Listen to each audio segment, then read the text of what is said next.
Oke, kita mulai. Semangat pagi. Pagi luar biasa. Nah, balik lagi ke channel YouTube Semanggi University. Nah, kali ini kita akan bedah buku tentang The Miracle of Focus, yang mungkin sebagian orang sudah banyak yang membahas tentang buku dari Sony Adams ini. Tapi sebelum itu, kita kenalan dulu. Perkenalkan, saya Ulima dan bersama rekan saya Diana dan saya Tania. Oke, nah untuk bab yang akan kita bahas yaitu di untuk bab 6, saat keterpurukan datang, kemana fokus Anda arahkan. Nah, jadi itu yang akan nanti kita bahas di sini. Cuman kita lebih fokus ke yang poin B. Jadi pada masalah atau solusi fokus kita, seperti itu.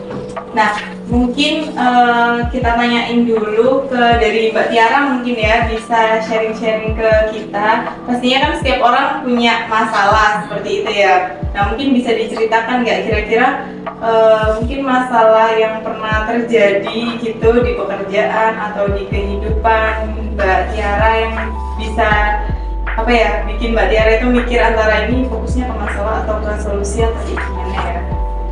Oke, kalau di pekerjaan ya, fokusnya tuh kadang kita pertama fokusnya tuh ke masalah, bukan ke solusinya. Jadi mikirnya kok salah, tapi nggak dipikir kenapa itu salah lagi. Padahal sebenarnya kita kan kerjanya menghitung ya, jadi kayaknya kenapa bisa salah itu kan ya kita nggak teliti, kita ngitungnya nggak benar, terus buru-buru segala macam, akhirnya salah. Dan itu mikirnya pasti masalahnya dulu, bukan solusinya dulu. Solusinya tuh setelah kepikir pas udah dingin, pas udah nggak kepanasan, kenapa itu salah, baru kepikiran, oh ternyata sebenarnya kalau kerjanya pelan-pelan, sebenarnya kalau kerjanya nggak buru-buru, itu bisa nggak salah, bisa lebih baik.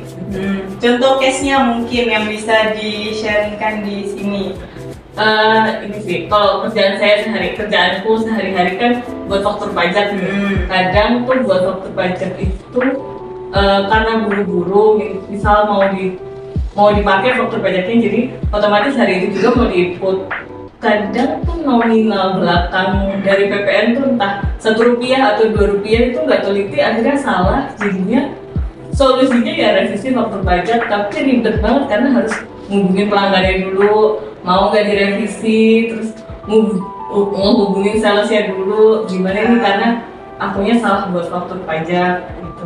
Oke, berarti awalnya kan fokusnya ke masalah, terus habis itu berbalik ke solusinya. Kalau Mbak Tania mungkin, karena Mbak Tania kan masih baru ya di sini gitu, mungkin boleh di-sharingkan Mbak gimana? Fokusnya lebih ke masalah juga sih Bu. Jadi kan karena masih baru, jadi belum bisa ngatur flow setiap pekerjaan dalam satu hari itu mesti seperti apa. Jadi kadang tuh di tengah pekerjaan masih harus kepotong untuk ngerjain hal yang lainnya. Tapi kan masih baru kan perlu beradaptasi ya. Jadi nanti seiring berjalan waktu sih harapannya dalam satu hari itu flow kerjanya itu udah nemu gitu enaknya gimana. Oke, mungkin bisa dikasih contoh case kayak Mbak Tiara tadi tentang case yang pekerjaan antara masalah sama gimana kok berbalik ke solusi. Pekerjaan saya kan juga ngurusin bank kan, sama uang muka. Nah kadang itu dari pihak SS untuk yang transfer uang muka itu mintanya cepet-cepet dilihat gitu transferannya, sedangkan kan saya kadang masih handle pekerjaan yang lain, jadi harus kepotong di situ. Tapi nggak apa-apa sih kalau memang lagi nggak buru-buru saya bisa handle, cuma kalau buru-buru ya jadinya harus kepotong, terus harus baru lanjut ke pekerjaan yang sebelumnya lagi gitu. Oke, nah hampir sama sih, maksudnya case-case-nya mungkin kalau di divisi kita finance itu hampir sama tentang menghitung ya, hitung-hitungan seperti itu. Jadi yang awalnya fokus ke masalah, tapi malah masalahnya nggak selesai-selesai, jadi kita ubah fokusnya ke solusi. Gimana caranya case tersebut itu bisa clear seperti itu. Terus di sini juga ada bab yang dia itu cerita kalau berkah kecelakaan menjadi pintu terbukanya potensi baru. Jadi sesuatu hal yang terjadi di diri kita yang kita anggap kenapa sih kok kayak gini kayak gitu. Nah itu ternyata membuka hal baik lain gitu. Mungkin Mbak Tiara atau Mbak Tania ada sedikit cerita yang relate tentang ini. Biasanya ini sih, kalau udah pernah kejadian pengalaman pribadi, terus ternyata itu nggak enak dampaknya, entah itu susah, entah itu ribet.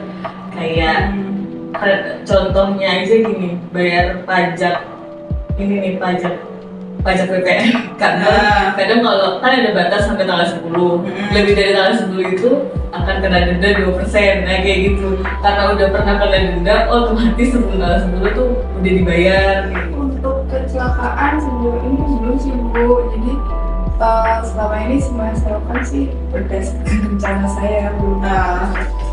Oke, nah sama sih kayak misalnya kita, kalau saya yang sebelumnya kayak misal nggak tahu tentang PPh atau apa, itu pernah yang nggak kepotong PPh-nya orang. Nah itu kan salah satu kecelakaan, karena kalau misalnya nggak kepotong kan nanti yang nggak ganti kita gitu kan. Nah tapi karena hal tersebut jadinya jadi punya apa ya, kayak peluang baru, pengetahuan baru biar nextnya itu nggak salah lagi gitu. Oke, terus di sini juga ada quotes yang cukup bagus-bagus juga sih di sini untuk yang di buku tentang The Miracle of Focus seperti itu. Oke, kalau gitu kita akhiri untuk bedah buku pada sore hari ini. Semoga bermanfaat dan jangan lupa like, share, dan komen untuk di Semanggi University untuk yang bedah buku. Terima kasih, sekian dari kita. Semangat pagi luar biasa.